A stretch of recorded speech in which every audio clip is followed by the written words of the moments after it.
এবাৰ এজন ঋষিমুনিৰ ওচৰলৈ এজন মানুহ আহিল আৰু এটাকৈ নিজৰ প্ৰব্লেমসমূহ ক'বলৈ ধৰিলে। বাবা, মোৰ জীৱনলৈ কেতিয়াও সুখ নাহিলেই। ভাবিছিলোঁ যেতিয়া চাকৰি পাম দেউতাক এখন কাৰ গিফ্ট কৰিম, কিন্তু এইটোও কৰিব নোৱাৰিলোঁ কিয়নো মই চাকৰি পোৱাৰ আগতেই দেউতা স্বৰ্গগামী হ'ল।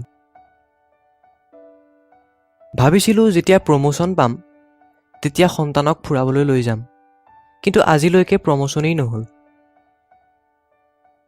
এইদৰেই মোৰ আৰু বহুত আনন্দ আছিল, যাৰ কাৰণে মই সদায় অপেক্ষা কৰি থাকিলোঁ, কিন্তু মই সেই সুখ সমৃদ্ধিসমূহ কোনোদিনেই প্ৰাপ্ত কৰিব নোৱাৰিলোঁ। মই বুজিব পৰা নাই যে মই কেতিয়াবা সুখ পাম নে নাপাম। মুনিজন আসনৰ পৰা উঠিল আৰু তেওঁক ওচৰতে থকা ফুলনি বাগিচাখনলৈ লৈ গ'ল, য'ত শাৰী শাৰীকৈ বহুত গোলাপ ফুল ফুলি আছিল। তেখেতে মানুহজনক ক'লে যে তুমি এটা কাম কৰা, শাৰী শাৰীকৈ এই ফুলসমূহ চাই যোৱা আৰু যি পাহ সকলোতকৈ ধুনীয়া ফুল পোৱা সেই পাহ ছিঙি আনিবা। কিন্তু এইটো মনত ৰাখিবা যে এবাৰ যি পাহ ফুলৰ পৰা আগবাঢ়ি গুচি গ'লা সেই ফুলপাহ পিছলৈ ঘূৰি আহি ছিঙিব নোৱাৰিবা। তথাপিও কিন্তু তুমি এপাহ ফুল অৱশ্যেই আনিব লাগিব। মানুহজন বাগিচাখনত খোজকাঢ়ি যাবলৈ ধৰিলে আৰু তেওঁ দেখিলে যে সেই ফুলসমূহ কিছুমান ডাঙৰ আৰু কিছুমান সৰু। প্ৰত্যেক পাহ ফুলৰ ওচৰ পাই তেওঁ এইটো ভাবিয়েই ছিঙা নাই কিজানি ইয়াতকৈও ভাল ফুল আগত পাওঁ। যেতিয়া তেওঁ বাগিচাখনত ফুলৰ শাৰীটোৰ প্ৰায় শেষৰ ভাগত উপস্থিত হ'ল, তেতিয়া তেওঁ দেখা পালে যে শেষৰ পিনে কিছুমান মৰহি যোৱা ফুলহে লাগি আছে, আৰু সেইসমূহৰ ভিতৰত সকলোতকৈ যোন পাহ ভাল ফুল আছে সেই পাহকে লৈ তেওঁ মুনিজনৰ ওচৰ পালেহি আৰু ক'লে, বাবা, ৰাস্তাত মই ডাঙৰ আৰু সৰু সুন্দৰ ফুল কিছুমান পাইছিলোঁ, কিন্তু মই তাতোতকৈ ভাল ফুল ছিঙাৰ আশাত আগবাঢ়ি গৈ থাকিলোঁ।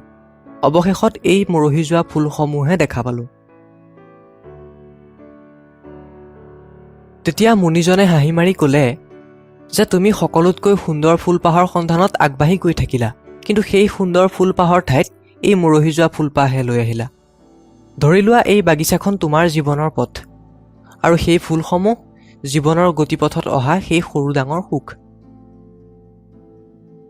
যিদৰে তুমি বাকী ফুলসমূহৰ সুন্দৰতাক অৱহেলা কৰি তাতোতকৈও ভাল ফুল ছিঙাৰ আশাত আগবাঢ়ি গৈ থাকিলা, ঠিক সেইদৰেই জীৱনলৈ অহা সেই সৰু সৰু সুখ সমৃদ্ধিসমূহক আমি গুৰুত্ব নিদিয়াকৈ গুচি যাওঁ মাত্ৰ এক ডাঙৰ সুখৰ আশাত।